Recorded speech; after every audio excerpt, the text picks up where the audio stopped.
Hello, in this video I'm gonna show you how to toggle auto brightness on RAZER Blade 15. To do it, go to Settings. In Settings, go to System, then go to Display.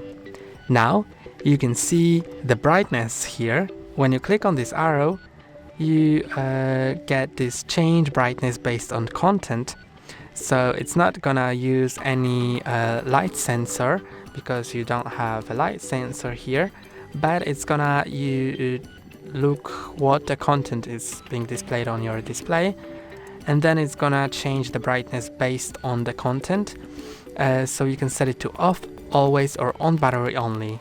And that's all for today. Don't forget to like and subscribe. See you next time.